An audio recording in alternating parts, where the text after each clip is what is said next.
راہ علم راہ جنت، راہ علم راہ جنت۔ الحمدللہ رب العالمین والصلاة والسلام علی خاتم النبیین، اما بعد فاعوذ باللہ من الشیطان الرجیم، بسم اللہ الرحمن الرحیم۔ الصلاة والسلام علیک یا رسول اللہ وعلی آلک واصحابک یا حبیب اللہ۔ الصلاة والسلام علیک یا نبی اللہ وعلی آلک واصحابک یا نور اللہ۔ اللہ پاک نے حضرت موسیٰ علیہ السلام کی طرف وحی فرمائی کہ میں نے تجھے 10,000 کانوں کی قوت سماعت عطا فرمائی حتیٰ کہ تو نے میرے کلام کو سن لیا، اور 10,000 زبانوں کی قوت گویائی عطا فرمائی حتیٰ کہ تو نے جواب دیا۔ تو میرا محبوب اور قریبی تب ہوگا جب تو میرا ذکر کرے گا اور محمد صلی اللہ علیہ وسلم پر درود بھیجے گا۔ صلو علی الحبیب صلی اللہ تعالی علی محمد۔ مدنی چینل کے ناظرین، پروگرام ہے راہ علم راہ جنت۔ علماء کی کیا شان ہے جو علم حاصل کرتے ہوئے دنیا سے چلا جائے، اس کی بھی حدیث میں فضیلت بیان ہوئی۔ میرے آقا صلی اللہ علیہ وسلم نے ارشاد فرمایا، جسے موت اس حال میں آئے کہ وہ اسلام زندہ کرنے کے لیے علم سیکھ رہا ہو تو جنت میں اس کے اور نبیوں کے درمیان ایک درجہ ہوگا۔ اللہ پاک ہمیں راہ علم پر استقامت عطا فرمائے اور اسی راہ پر موت نصیب فرمائے۔ آئیے بڑھتے ہیں اور سلسلہ کلام شروع کرتے ہیں۔ ہمارا پہلا سیگمنٹ ہے تیرا خلق سب سے اعلیٰ۔ راہ علم راہ جنت۔ نگران پاکستان مشاورت حاجی شاہد اتاری سلام الباری جلوہ فرما ہے، اور رکن شورا حاجی اسد مدنی بھی تشریف فرما ہے۔ سب سے پہلے میں حاجی شاہد صاحب سے عرض کروں گا، تیرا خلق سب سے اعلیٰ، سرکار مدینہ صلی اللہ علیہ وسلم کی سیرت پاک کا اس میں ہم کوئی پہلو سنا کرتے ہیں، تو میرے آقا صلی اللہ علیہ وسلم کی شخصیت بہت پروقار تھی، کچھ اس تعلق سے مدنی پھول ارشاد فرمائیں۔ میرے آقا مکی مدنی مصطفیٰ صلی اللہ علیہ وآلہ وسلم کو اللہ پاک نے وہ عزت وہ وقار نصیب فرمایا کہ مخلوق میں کسی کو بھی عطا نہیں ہوا۔ ہمارے آقا علیہ السلام کی شخصیت مبارک کتنی پروقار ہے۔ بی بی عائشہ صدیقہ طیبہ طاہرہ عابدہ زاہدہ رضی اللہ تعالی عنہا بیان فرماتی ہیں کہ میرے آقا علیہ السلام فحوش گو نہ تھے۔ عام طور پر بعض لوگ بیچارے استغفر اللہ بات بات میں گندی باتیں کر رہے ہوتے ہیں، گالیاں بک رہے ہوتے ہیں، بیہودہ باتیں کر رہے ہوتے ہیں۔ میرے آقا علیہ السلام کی طبیعت مبارک میں یہ چیز نہیں تھے۔ میرے آقا صلی اللہ علیہ وسلم کی شان میں بی بی عائشہ صدیقہ رضی اللہ تعالی عنہ بیان کرتی ہیں کہ حضور بیہودہ گو نہ تھے، حضور بیہودہ باتیں نہیں کرتے تھے۔ میرے آقا صلی اللہ علیہ وآلہ وسلم بازار میں شور مچانے والے نہیں تھے۔ میرے آقا علیہ السلام کا وقار سبحان اللہ، آپ برائی کا بدلہ برائی سے نہیں دیا کرتے تھے۔ یہ بھی ایک پروقار شخصیت ہونے کی علامت ہے۔ وقار کی جو اپوزٹ جو ضد مجھے سمجھ میں آتی ہے نا، وہ چھچورا پن۔ میرے آقا علیہ السلام کے چلنے کا انداز پروقار، دیکھنے کا انداز پروقار، آپ کے بولنے کا انداز پروقار، آپ کی ڈیلنگ کا انداز پروقار، آپ کا بلانے کا انداز پروقار، آپ کا رپلائی کرنے کا انداز بھی پروقار تھا۔ ہر ادا دل ربا۔ آئے ہائے، کسی صحیح بات ہے، اس دیکھا دل جائے۔ ربائی کی وضاحت ہم کر ہی نہیں سکتے، ہمارے پاس وہ الفاظ ہی نہیں ہیں۔ سبحان اللہ، میرے آقا صلی اللہ علیہ وسلم کے وقار کی کیا بات ہے۔ اچھا، یہ جو نگران پاکستان نے ذکر فرمایا نا، آپ نے تو سیدہ عائشہ صدیقہ طیبہ طاہرہ رضی اللہ تعالیٰ عنہا جو ہم ایمان والوں کی ماں ہیں، ان کی روایت ذکر فرمائیے، تو یہی اوصاف نبی محترم صلی اللہ تعالیٰ علیہ وآلہ وسلم کے کچھ کمی بیشی کے ساتھ پچھلی کتابوں میں بھی ذکر کیے گئے۔ سبحان اللہ۔ ہمارے آقا صلی اللہ تعالیٰ علیہ وسلم کے اوصاف، حضرت کعب الاحبار آپ تورات کے عالم تھے، رحمت اللہ۔ تو آپ کے پاس کچھ حضرات حاضر ہوئے اور پوچھا کہ تو رات میں نبی پاک صلی اللہ تعالیٰ علیہ وآلہ وسلم کے کچھ اوصاف اگر بیان کیے گئے ہوں تو وہ بیان کرو۔ تو انہوں نے پھر آپ صلی اللہ تعالیٰ علیہ وسلم کی اوصاف بیان فرمائے، ان میں یہ اوصاف بھی تھے۔ پھر اس کے بعد آگے کچھ اور چیزیں بھی ذکر کی گئی تھیں۔ مولدہ مکہ، کہ آپ کا جو مولد ہے وہ مکہ مکرمہ ہے، مولد یعنی جائے پیدائش، place of birth, place of birth, جائے پیدائش مکہ ہے۔ اور جو پہلی سلطنت قائم ہوگی وہ کون سی ہوگی، پھر ان کا وہ پہلا بادشاہ جو ہے وہ کون ہوگا۔ آپ بیہودہ گفتگو کرنے والے نہیں ہوں گے، اور اس کی وضاحت کرتے ہوئے ذکر کیا گیا، ایک ہے بیہودہ گفتگو، عام روٹین میں لوگوں کی عادت ہوتی ہے کہ وہ بات بعد میں کرتے ہیں، گالی پہلے نکلتی ہے، استغفر اللہ۔ اور کچھ ہوتے ہیں وہ بالتکلف اس طرح کی عادتیں اپنانے کی کوشش کرتے ہیں۔ تو ان کے ہاں نہ یہ والا انداز ہوگا نہ یہ والا انداز ہوگا، سبحان اللہ، یعنی برائی ان کے قریب تک بھی نہیں آئے گی۔ بے شک بے شک۔ حضور جو وقار کی بات آپ نے فرمائی کہ چھچورا پن نہیں ہوگا، تو اس کو تھوڑا اور اگر واضح کیا جائے، بعض لوگ جیسے بازاروں میں چیخنا، چلانا، ابے تبے کرنا، اس کو چھچورا پن کہیں گے یا کیا چیزیں ہیں؟ آپ نے ماشاءاللہ بیان کر ہی دیا۔ اب دیکھیں کہ ایک تو ہے عام آدمی، ویسے تو ہر مسلمان کو باوقار ہونا چاہیے، ایمان والا ہے نا، حضور کا امتی ہے نا، اور امتی ہے تو نبی کو فالو کرے نا، اور ان کے رب نے حکم بھی فرمایا ہے کہ ان کو فالو کریں۔ لقد کان لکم فی رسول اللہ اسوۃ حسنہ، بے شک تمہیں رسول اللہ کی پیروی بہتر ہے۔ تو گفتگو میں حضور کا انداز مبارک کیا ہے، چلنے میں حضور کا انداز مبارک، اب دیکھو نا بعض یوں چل رہے ہیں تو یہ پروقار انداز تو نہیں، یوں دیکھ رہے ہیں یوں چل رہے ہیں، ارے بھی پروقار انداز نہیں ہے۔ میرے نبی صلی اللہ علیہ وسلم کا انداز مبارک، نظر مبارک نیچے، سبحان اللہ، نیچی نظریں کل کی خبریں، کیا شان مصطفیٰ ہے۔ تو چلنے میں بھی مومن کا انداز پروقار ہو، بولنے میں بھی اوئے اوئے، اس کے بجائے کہ بھائی جان سرکار حضور، تو اس کے مقام و مرتبے کے مطابق اس طرح بلائیں۔ اور جب کوئی جواب پکار رہا ہے تو میرے نبی کا انداز کتنا پروقار ہے، لبیک، اور ہم کہتے ہیں ہاں ہاں اوہ، نہیں یہ نہیں، ہمارا جواب دینے کا انداز بھی اچھا۔ اور پھر جو مذہبی لوگ ہیں، خطیب ہیں، امام ہیں، استاد صاحب ہیں، شاگرد ہیں، اچھا اس کے علاوہ بھی اور جو ٹیچر ہیں، پروفیسرز ہیں، ایک تعلیم دیتے ہیں، ان کے انداز میں تو اور زیادہ وقار ہونا چاہیے۔ تو مخاطب کرنے کا جو انداز ہے نا، آج ہمارا جو انداز ہوتا ہے مخاطب کرنے کا، تو یہ ہم کسی کے سامنے بیان نہیں کر سکتے کہ یہ مجھے ایسے پکارتا ہے، جبکہ وہاں کیفیت کیا ہے، حضرت علی کو ابو تراب کہا، کیا بات، اور جس پیار بھرے انداز میں کہا۔ حضرت علی مرتضیٰ کرم اللہ تعالی وجہہ الکریم کو آپ کو ابو تراب کہتا تھا تو آپ بہت خوش ہوتے تھے۔ حضرت ابو ہریرہ، نام عبد الرحمن ہے لیکن ابو ہریرہ پکارا تو اتنی شہرت ہوئی کہ ان کا نام عموماً قوم جانتی نہیں ہے۔ جی جی۔ اس کے علاوہ بھی جس کو جس انداز میں مخاطب کیا نا، تو کئی صحابہ اس طرح کے ہیں کہ جو جگہ جگہ ذکر کرتے تھے میرے آقا مجھے یوں پکارتے تھے۔ میرے آقا علیہ الصلوۃ والسلام نے جو صحابہ کو القابات دیے، یہ حوصلہ افزائی بھی ہے نا ان کی، اور اس کو وہ کتنا وہ یاد رکھتے تھے اور خوش ہوتے تھے کہ حضور نے سفینہ فرما دیا، تو اصل ہم نے سفینہ کہتے ہیں، خوش ہوتے ہیں۔ اسلامی احکامات میں بھی ہم دیکھتے ہیں تو ہمیں وقار کی تعلیم نظر آتی ہے، جیسے اب جماعت کا وقت ہو تو تیز تیز نہیں جانا، تو ایک اطمینان سے جانے کا حکم دیا گیا۔ اسی طرح گفتگو کے حوالے سے جو امثلہ دی گئی، مثالیں بیان کی یعنی گئی، میرے آقا علیہ الصلوۃ والسلام کے انداز گفتگو کے الفاظ گنے جا سکتے تھے، ٹھہر ٹھہر کر گفتگو، اور گفتگو کے دوران کوئی اہم بات ہے تو دو دو مرتبہ، تین تین مرتبہ ریپیٹیشن ہوتا ہے۔ ہم کہتے ہیں کہ وہ بتا تو دیا، یا پھر ہم دانستہ ایسے الفاظ لاتے ہیں کہ اگلا مرعوب ہو جائے، وہ ڈر جائے۔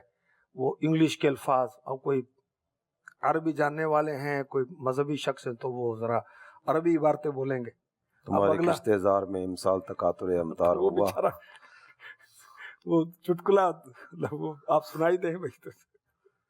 تو وزیر آبپاشی کسی جگہ پر گئے ہوئے آپ تھے، پاشی کیا ہوتا ہے؟ یہ جو کھیتی باڑی اور زراعت کہہ لیں، جی، زراعت کے وزیر گئے ہوئے محکمہ تھے، انہار، نہروں کا جو یہ سمجھ میں آتا ہے۔ جی ہاں، محکمہ نہر کے وزیر صاحب کہیں گئے ہوئے تھے، تو کچھ کسان میرا آئے ملاقات کرنے کے لیے، تو انہوں نے کسانوں سے سوال کیا تمہاری کشتے زار میں امسال تکاتر امطار ہوا؟ تو وہ چپ کر کے باہر نکل گئے، وزیر صاحب تلاوت کر رہے ہیں، جبکہ وہ مخاطب ہی نہیں سے تھے۔ ہاں دیکھیں، اور پھر ایک تو یہ کہ ہم مخاطب کا لحاظ رکھیں کہ اس کو سمجھ میں آئے، اور پھر اللہ نصیب فرمائے اس ادا کو بھی. میرے آقا صلی اللہ علیہ وآلہ وسلم کا سننے کا انداز بھی کتنا پروقار ہے کہ آپ بات کاٹتے نہیں تھے. ملنے کا انداز کتنا پروقار ہے کہ ہاتھ نہیں کھینچتے. کان میں کسی نے بات کرنی شروع کی تو جب تک اس کی بات پوری نہیں ہوئی کان شریف پیچھے مکہ نہیں مدینہ دکھائے. میں بھی اگلی بات یہی کہنے لگا تھا کہ میرے نبی کا سننے کا انداز کتنا پروقار اب کسی کے ہاں جانا ہے تو اجازت طلب کرنے کا ہے. کتنا پروقار انداز، عزت والا، پیسٹیج والا انداز. اللہ حضور کے وقار کے صدقے میں ہمارا چھچورا پن دور کر دے. ہم جو بڑی اسپیڈلی بول رہے ہوتے ہیں یا بے تحاشا دوڑ رہے ہوتے ہیں، چل رہے ہوتے ہیں، تو چلنے میں بھی وقار، بولنے میں بھی انداز، سننے میں بھی. اور بچوں کو، کم عمر کو، کم رتبے والا بظاہر جو ہے تو اللہ جانتا ہے، تو اس میں بھی ہمارا انداز اللہ کرے پروقار. اچھا، ایک انداز جو وہاں نظر آتا ہے نا وہ یہ بھی ہے کہ سامنے والے کی کیفیت کے مطابق اس سے گفتگو. میرے آقا علیہ الصلوۃ والسلام کی ہر ادا ہی لاجواب ہے. اللہ کریم ہمیں اس ادا کا حصہ نصیب فرمائے. ہم پروگرام میں مختلف سوالات بھی شامل کیا کرتے ہیں. اشعار حضور کے وقار کے لحاظ سے ماشاء بچا رہا تھا. ماشاء اللہ، مرحبا. تم عرش کے تاجدار مولا،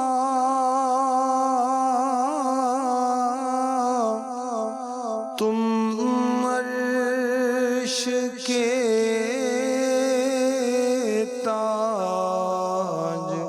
تاجدار مولا، تم فرش کے باوقار آقا،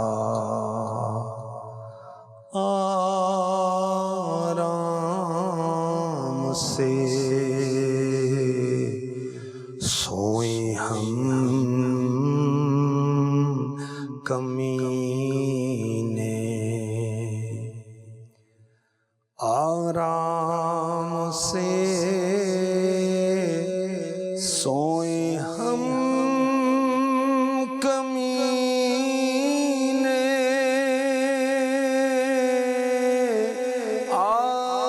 آرام سے سوئیں ہم کمینے، جاگا کریں باوقار آقا، آنکھوں کے کھنڈر بھی اب بسا دو، دل کا تو ہوا وقار آقا، مانا کہ میں ہوں ذلیل بندہ،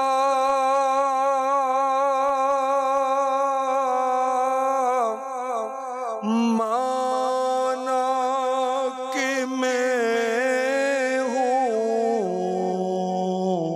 ذلیل بندہ،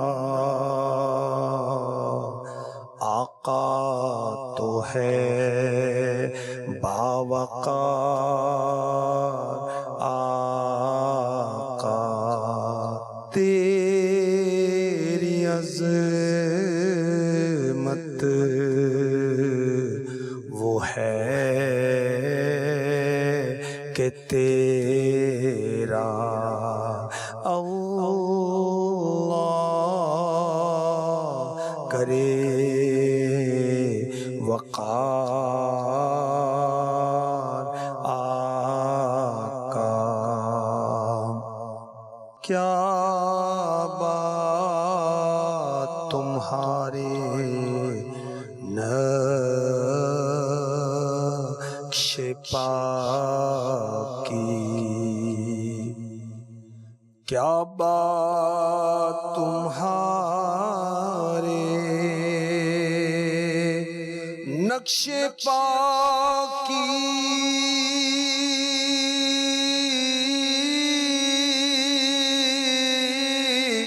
کیا تمہارے نقش پاکی ہے تاج سرے وقار کا. سبحان اللہ. آئیے پروگرام میں سوال شامل کرتے. محمد طاہر اتاری، درجہ رابعہ، جامعۃ المدینہ فیضان بابا فرید سے عرض گزار ہوں. میرا نگران پاکستان کی بارگاہ میں سوال یہ ہے کہ ہم ایک طالب علم ہونے کی حیثیت سے اپنی اہمیت کو کس طرح اجاگر کریں، کیونکہ احادیث مبارکہ میں ایک دینی طالب علم کے بارے میں کئی فضائل بیان کیے گئے ہیں، لیکن ہم اپنی اہمیت کو نہیں پہچانتے. اس کے بارے میں ہماری رہنمائی فرما دیجیے. طالب علم خود اپنی اہمیت کو اجاگر کرے، قالن یا حالن، دونوں طرح سے. دونوں طرح سے. اب قالن تو دیکھیں نا کہ خود ہم کہیں کہ میں عزت والا ہوں، میں دینی طالب علم، میری عزت کرو. میں طالب علم ہوں یہ تو کہیں گے نا، تو میں طالب علم ہوں، دین سیکھ رہا ہوں، تو یہ قولن ہو گیا. نہیں، یہ تو ہو گیا کہ یہ کہیں میری اب عزت کرو. وہ اما السائل فلا تنہر، اور سائل کو نہ جھڑک. اس کی تفسیر میں خزائن عرفان میں صراط الجنان میں بھی ہے کہ دینی طلباء کا اکرام کرو، اعزاز کرو، عزت کرو. وہ ٹھیک ہے، وہ ان کے لیے نا جو طلباء نہیں کہ وہ عزت کریں. اب طالب علم خود اپنے آپ کو عزت والا سمجھتا رہے، یہ تو نہیں ہوگا نا. اور ایک تو یہ کہ آپ کہیں کہ میری عزت کرو، ایک یہ کہ آپ کا علم، آپ کا عمل، آپ کا تقوی، آپ کی پرہیزگاری، آپ کی گفتار، آپ کا کردار، آپ کا اٹھنا، آپ کا بیٹھنا، آپ کا آنا، آپ کا جانا، آپ کا ملنا، آپ کا لینا، آپ کا دینا، آپ کا وقت کی پابندی کرنا، آپ کا اخلاق، وہ آپ کی عزت کروائے گا نا. یا خالی آپ طالب علم ہونے سے آپ یہ ہو جائیں گے تو اس کو اجاگر نہیں کیا جائے گا، زبان سے کہا نہیں جائے گا، نہ دل میں تمنا ہوگی. یوں بہتر سمجھنا چاہیے تاکہ ایک شکر کا جذبہ پیدا ہو کہ آپ جن استادوں کو دیکھتے ہیں علماء ہیں، عالم کی زیارت عبادت ہے. آپ جو علم پڑھتے ہیں اس کی تکرار عبادت، اور کیا کیا اس کے فضائل بیان ہوئے. کیا فرماتے مولا علی؟ ردینا قسمت الجبار فینا لنا علم وللجہال مال. ہم اللہ کی تقسیم پر راضی ہیں کہ اللہ تعالیٰ جل جلالہ نے ہمیں علم دیا اور جاہلوں کو مال دیا. اور اس کے بعد اگلے شعر میں آپ نے ذکر کیا کہ مال تو جلدی ختم ہو جائے گا اور علم جو ہے یہ باقی رہے گا، اسے تو زوال نہیں. علم تو قبر میں روشنی کرے گا، قیامت میں عزت دلائے گا، شفاعت کا مقام ملنا کتنا بڑا مقام ہے. طلب علم کی حالت میں جو دنیا سے گیا وہ شہادت کی موت مارا. سبحان اللہ، سبحان اللہ. آئیے بڑھتے ہیں اپنے نیکسٹ سیگمنٹ کی طرف، جس کا نام ہے راہ علم کی مشقتیں. راہ علم راہ جنت. آج کن بزرگ کی راہ علم کی مشقتیں بیان ہوں گی؟ اللہ اکبر. اپنے وقت کے مجتہد، صوفی، صالح، امام، سچے اخلاص والے، علم والے، عمل والے، سخاوت بے مثال، 200 سنِ ہجری کے بزرگ. ان کا نام مبارک ہے بقی الدین بن مخلد رحمۃ اللہ علیہ. اللہ پاک کے ان پر کروڑوں رحمتیں ہوں، ان کے صدقے ہماری بے حساب بخشش ہو. حضرت بقی الدین ابن مخلد اندلس کے رہنے والے تھے. اندلس یہ موجودہ بارسلونا، اسپین. جی جی. تو یہاں کے رہنے جامعۃ والے تھے. المدینہ بھی شروع ہو گیا نا ماشاءاللہ. الحمدللہ، اللہ کا فضل ہے، اللہ کا کرم ہے. الحمدللہ. تو یہ بزرگوں کا صدقہ ہی ہوگا. ہو سکتا ہے کہ وہاں کے صاحب مزار کسی بزرگ نے خصوصی توجہ فرمائی ہو ماشاءاللہ، اور جامعۃ المدینہ کا آغاز کا سلسلہ ہو گیا. الحمدللہ الحمدللہ. یہ اندلس کے رہنے والے تھے. وہاں سے مکہ شریف حاضر ہوئے. مکہ شریف سے پھر بغداد کا سفر کیا. امام احمد بن حنبل. نہ جہاز، نہ ٹرین، نہ سڑکیں، نہ موٹر وے، نہ بسیں، نہ موٹر سائیکل، کچھ بھی نہیں تھا. راستے بھی نہیں تھے اور اکیلے سفر بھی بڑا مشکل ہوتا تھا. کافروں کا انتظار کرنا اور ڈکیت. موجودہ یہ کتنا سفر بن جائے گا تقریباً؟ یہ سرچنگ کی گئی، یہ سمجھیں کہ اسپین سے بغداد 5714 کلومیٹر، اور اگر کوئی پیدل سفر کرے تو یہ جواب آیا 71 days. اور یہ بھی 24 گھنٹے لگاتار چلے تو. ہاں جزاک اللہ. بیچ میں ریسٹ ٹائم بھی آئے گا. اگر نہ بھی ریسٹ کریں نا، جب بھی یہ 2.5 مہینے ہیں، تقریباً 2.5 مہینے، اور ریسٹ اس کو شامل کریں گے تو تقریباً ڈبل ہو جائے گا. یہ 5 مہینے تو پیدل ڈبل چلنے سے کا زیادہ راستہ ہوگا کہ روزانہ 7-8 گھنٹے ہی چل سکے گا ہے. جی جی وقفے سے. جی. رات میں تو پھر رکنا ہی پڑے گا. خود یہ بھی ایک اور مشقت ہوئی راہ علم کی، اتنا اور سفر حضرت کا کیا. جو سفر ہے نا یہ اندلس سے مکہ مکرمہ، مکہ مکرمہ سے پھر بغداد، ہاں یہ تو تو یہ اور بڑھ جائے گا. اور بڑھ جائے گا. درست درست ماشاء اللہ. میرا خیال ہے کلومیٹر کے حساب سے اگر لگائیں جس طرح آپ نے وہ ذکر کیا 5700، تو یہ وہاں سے سیدھا بغداد لگایا نا، تو یہ سیدھا مکہ شریف جائیں گے تو یہ فاصلہ اور بڑھے گا، اور اور ہزاروں مکہ شریف سے کلومیٹر پھر واپس آئیں بڑھ گے جائے گا. تو یہ اور بڑھے گا. تو حضور یہ ایک تو سفر کی مشقت ہم نے سنی، اتنی انہوں نے سفر کیا اور اس دور میں سفر کیا، پھر وہاں جا کر جو علم دین سیکھا اس میں ان کو کیا رکاوٹیں اور مشقتیں پیش آئیں؟ جب یہ بغداد شریف پہنچے نا تو وہ دور بھی مشقت والا دور وہاں چل رہا تھا بغداد شریف میں. اچھا، امام احمد بن حنبل حالات کے اعتبار سے یہ بھی آزمائش میں تھے. تو جو اس وقت کا بادشاہ تھا وہ بد مذہبیت کی طرف مائل تھا. امام احمد بن حنبل کو تکلیفوں میں مبتلا کیا ہوا تھا. ان سے میل ملاقات بھی امام احمد بن حنبل سے آسان نہیں تھا. صحیح. تو جو مشقتیں وغیرہ تھیں گورنمنٹ کی طرف سے اس کی وجہ سے وہ دینی کچھ مسائل وغیرہ تھے، خاص طور پر قرآن پاک کے تعلق سے، جی جس پر امام احمد بن حنبل نے جو ذرا شریعت کا حکم تھا اس کو بیان کیا، اور وہ اس کے خلاف کچھ اور سننا چاہ رہے تھے. تو اس دور میں مشقتوں کے باوجود مختلف انداز اختیار کر کے امام احمد بن حنبل کی خدمت میں حاضر ہونا، یہ بھی ایک مشقت والا سلسلہ تھا. اور کیسا اسد بھائی انداز ان کا لکھا علماء نے کہ امام احمد بن حنبل رحمۃ اللہ علیہ کی خدمت میں ان کی حاضری ہوتی ہے. آپ بتاتے ہیں میں بہت دور سے آیا ہوں، اور پھر آپ دیکھیں علم دین سیکھنے والے کی قدر کرنا، اس کی حوصلہ افزائی کرنا، اس کو آنر دینا کہ واقعی آپ بہت دور سے آئیں، اندلس سے آئیں. آپ نے اپنے حالات بتائے، اور حالات بتانے کے بعد یہ نہیں کہا کہ حالات ایسے تو واپس چلے جاؤ، میں معذرت کرتا ہوں. نہیں، ان مشکل حالات کے باوجود حضرت سیدنا امام احمد بن حنبل رحمۃ اللہ علیہ نے ان کو علم دین سکھایا. اور سکھانے کا انداز کیسا تھا، کچھ آپ ارشاد فرما دیجیے. سکھانے کا انداز تو ماشاءاللہ با کمال تھا ہی تھا، لیکن سیکھنے والے کا جو انداز تھا نا وہ اس سے بھی منفرد تھا. کہ امام احمد بن حنبل تک پہنچنا آسان نہیں تھا، تو انہوں نے فقیری والا لباس اختیار کر کے کہ عام سر پہ کپڑا ایسے ہی باندھ لینا جس طرح فقیر باندھتے ہیں، اور کمر پر رسی باندھ لینا، اور اس کیفیت میں پھر امام احمد بن حنبل کے دروازے کی طرف بڑھنا. عام دیکھنے والا یہ سمجھے گا کہ یہ کوئی بھکاری یا کوئی فقیر جا رہا ہے، جبکہ یہ علم دین حاصل کرنے کے لیے امام احمد بن حنبل کے دروازے تک پہنچنے کا انہوں نے ایک انداز اپنایا تھا. سبحان اللہ. تو وہاں کیفیت یہ ہوتی تھی کہ جب امام احمد بن حنبل کے دروازے پر جا کر دستک دیتے، دروازہ کھلتا ہے، ان کو لیا جاتا، پھر دروازہ بند کر دیا جاتا، اور روز کی تقریباً کبھی 1، کبھی 2، کبھی 3 احادیث امام احمد بن حنبل ان کو بیان کرتے تھے. ماشاءاللہ 300 حدیثیں اس کیفیت میں سیکھی. تو یہ ایک اندازہ قائم کریں تو اگر 2 مہینوں کی کا بھی حساب ایوریج ہے. ہو، یہ کبھی 1، کبھی 2، کبھی 3، یہ کوئی 150 کا حساب کتاب 150 ایام بنے گے. 5 مہینے بن رہے ہیں. تو 5 مہینے فقیری والا لباس پہن کے اللہ امام احمد بن حنبل کے دروازے پہ پہنچنا. سبحان اللہ. اور اس کے بعد آپ ذکر کرتے ہیں کہ اللہ تعالیٰ جل جلالہ کا کرم ہوا کہ وہ ظالم بادشاہ اپنے انجام کو پہنچا، اور اس کے بعد جو بادشاہ آیا تو وہ اسلام کو سمجھنے والا تھا. وہ مشقت والا دور ختم ہوا، اور پھر بعد میں آپ نے اپنا سلسلہ تعلیم جاری رکھا، لیکن وہ فقیری والے لباس سے نکل کر طالب علم والی کیفیت میں آپ کی خدمت میں حاضر ہوتے رہے.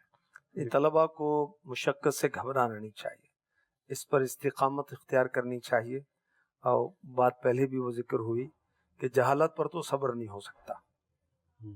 تو یہ جو علم دین سیکھنے میں مشقتیں ہیں یہ برداشت کر لیں، اللہ چاہے گا علم کی روشنی مل یہاں جائے. جو مشقتیں ہوں گی نا، وہاں تو تھا کہ اگر فوج نے دیکھ لیا، بادشاہ کو پتہ چل گیا کہ یہ تو دین سیکھنے کے لیے وہاں جاتا ہے، تو وہ مشقت زیادہ تھی کہ سیدھے جیل میں جائیں گے. یہاں کی مشقتیں کیا ہیں کہ کھانا مرضی کا نہیں ملے گا، کبھی نمک تیز ہو گیا، کبھی مرچ تیز ہو گئی، کوئی اس طرح کی آزمائش ہو سکتا ہے ہو جائے. آپ کے جامعۃ المدینہ میں کوئی نظام نہیں ہے کھانے کے معیار چیک کرنے کا؟ نظام تو ہے لیکن ہر ایک کی طبیعت کے موافق. ہاں یہ بات الگ ہے. جی ہاں ساری کی 500 طلباء ہیں تو 500 مزاج کے ہمارے ہاں مطابق کھانا مسالہ جات تو نہیں بن سکتا وہ. مسالہ جات تیز اپنے ہاں نہیں استعمال کیے جاتے، لیکن کچھ طبیعتیں ہوتی ہیں جو اسپائسی پسند کرتے ہیں.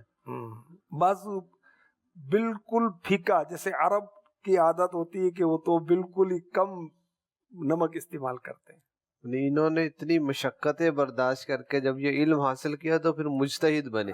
قدر بھی ہوتی ہے مجتہد ہو. مجتہد کس کو کہتے ہیں استاد صاحب؟ کچھ یہ وضاحت ہو جائے. مجتہد کی ویسے تو مختلف طرح کی تعریفات ذکر کی گئی ہیں. ان میں سے ایک تعریف جو ذکر کی گئی ہے وہ یہ ہے کہ قرآن و حدیث سے اللہ تعالیٰ جل جلالہ نے وہ ملکہ عطا فرماتا ہے کہ یہ مسائل کو از خود اخذ کر سکتے ہیں. ملکہ کیا ہوتا ہے؟ قوت، طاقت، صلاحیت کے خود یہ نکال سکتے ہیں. یہ یعنی ان کو تقلید کرنا ضروری نہیں تھا، ورنہ تو ہر مسلمان پر واجب ہے کو تقلید کرے. اور اس میں یعنی 20 علوم ذکر کیے گئے ہیں کہ ان پر ساتھ مہارت حاصل ہوگی تو یہ جا کر اس مقام کو اچھا، اسلام میں پہنچیں گے. کتنے مجتہد ہوئے؟ مجھے یاد آ رہا ہے کہ اعلیٰ حضرت نے فرمایا کہ 100 سے کچھ زائد ہوئے. اب 100 سے کچھ زائد تو اس میں حضرت امام بقی الدین رحمۃ اللہ علیہ بھی شامل ہے. کتنی عظیم ہستی.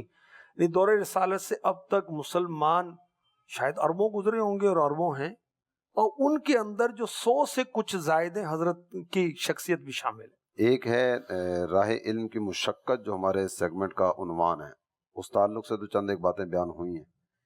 امام احمد بن حنبل کی ایک پیاری ادا اور طلبہ کرام کا اپنے استاد سے محبت اور استاد کے انداز کو کاپی کرنے والا عمل، اس تعلق سے اگر آپ کچھ ارشاد فرمائیں. امام بقی الدین بن مخلد رحمۃ اللہ علیہ اپنے وقت کے مجتہد اور بہت بڑے عالم، آپ کی خدمت میں بخار نے، بیماری نے حاضری دی. اور دیکھیں یہ بھی راہ علم میں آتی مشقت، بخار، سر درد، جسم میں درد، کمر میں درد، طبیعت کا موافق نہ ہونا وغیرہ وغیرہ، پانی موافق نہیں آتا جی، یہ مسئلہ اس طرح کے آتے ہیں طبیعت کے. مگر انہوں نے استقامت اختیار کی، اور جب یہ علالت کے بیماری کے ایام گزار رہے تھے تو میرے آقا امام احمد بن حنبل رحمۃ اللہ علیہ طلبہ سمیت ان کے ہاں آئے. یہ سرائے میں رہتے تھے، مسافر خانے میں رہتے تھے.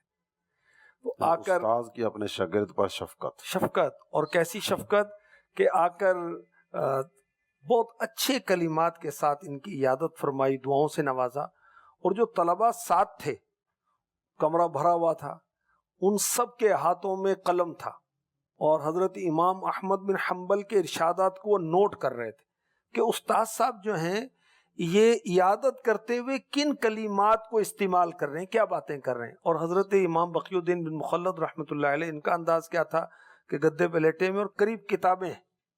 تو دینی طالب علم کی شان کتاب کے ساتھ ہے. تو خیر استادوں کو اپنے طلباء پر بہت مہربان، شفیق ہونا چاہیے، اور بیماری میں ان کی مزاج پرسی کریں اور ضرورتاً مدد وغیرہ بھی کریں. اللہ نصیب فرمائے. میں اللہ پاک ہمیں بھی عمل کی توفیق عطا فرمائے. آئیے بڑھتے ہیں اگلے سیگمنٹ کی طرف جس کا نام ہے تندرستی ہزار نعمت ہے.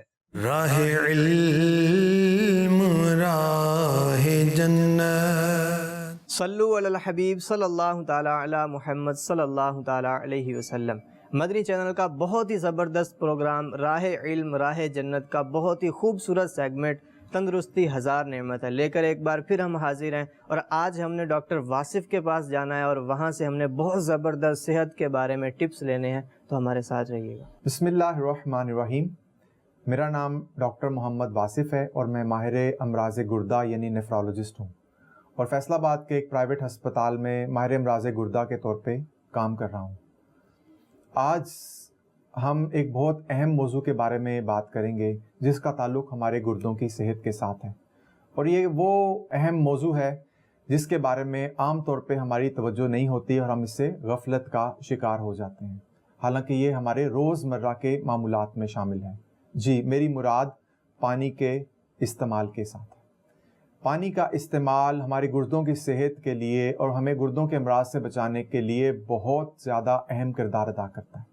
لیکن یہ بات یاد رکھیے کہ پانی کا استعمال اور اس کی ضرورت ہر شخص کے لیے ایک جیسی نہیں ہوتی. اس کا اعتبار ہماری جسمانی کیفیت اور موسم کے اعتبار سے ہوتا ہے. جسمانی کیفیت اور موسم تبدیل ہونے کی وجہ سے پانی کی ضرورت تبدیل ہوتی رہتی ہے. عام طور پہ ایک شخص کو روزانہ 8 سے 10 گلاس پانی پی لینا چاہیے، لیکن اگر سردیوں کا موسم ہو تو عام طور پہ اتنی پانی کے استعمال کی ضرورت نہیں رہتی۔ گرمیوں کے موسم میں یا کسی شخص کو اگر بہت زیادہ جسمانی مشقت کرتا ہے یا اسے بخار کی کیفیت ہے تو ایسی صورتحال میں پانی کی ضرورت 8-10 گلاس سے بڑھ کر 12 یا اس سے بھی زیادہ ہو جاتی ہے۔ تو اس لیے جسمانی کیفیت کا اور موسم کا اعتبار رکھنا بڑا ضروری ہے۔ لیکن اگر موسم گرم بھی ہے اور کوئی شخص ایئر کنڈیشن انوائرمنٹ میں ماحول میں سارا دن گزار دیتا ہے تو شاید اس کو اتنا پانی پینے کی ضرورت نہیں ہے جتنا ایک گرمی کے موسم میں باہر جسمانی مشقت کرنے والے شخص کو ضرورت ہوگی۔ تو ہمیں اس بات کا خیال بھی رکھنا چاہیے۔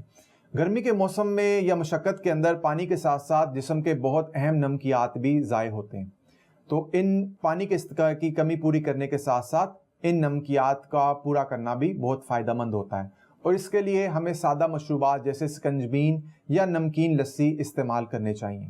لیکن اس مقصد کے لیے کولڈ ڈرنکس کا استعمال، سافٹ ڈرنک کا استعمال اور ڈبے والے جوس کا استعمال بہت زیادہ نقصان دہ، صحت کے لیے انتہائی مضر ہے۔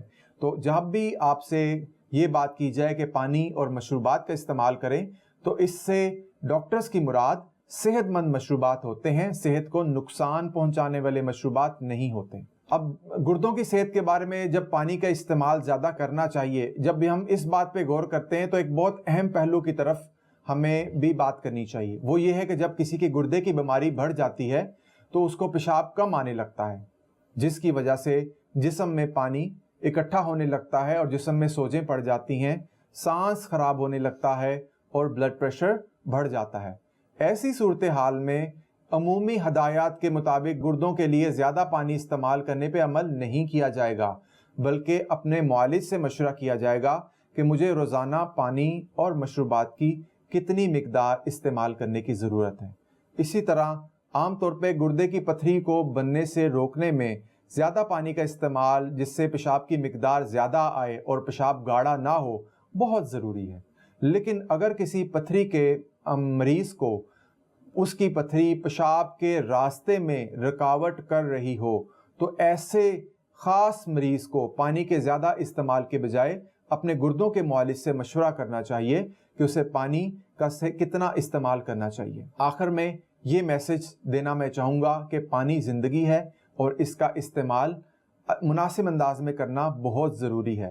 خاص طور پہ ہمارے نوجوان اپنے پانی کے اچھے اور درست استعمال سے بہت زیادہ غافل ہیں، اور وہ اپنے کام میں اور روزمرہ کے کام میں اور اپنی مصروفیات میں اس قدر مگن ہو جاتے ہیں کہ اپنے صحت کے اس اہم پہلو کو کافی نظر انداز کرتے ہیں۔ پانی کے استعمال کے بارے میں سنا کہ پانی کی بڑی اہمیت ہے انسانی بدن کے لیے۔ اگر ہم اس میں اچھا انداز اختیار کریں گے تو انشاءاللہ صحت مند رہنے میں یہ ہمارے لیے معاون ہوگا۔ اللہ کریم ہمیں اچھی نیتوں کے ساتھ اپنی صحت کا خیال رکھنے کی توفیق عطا فرمائے۔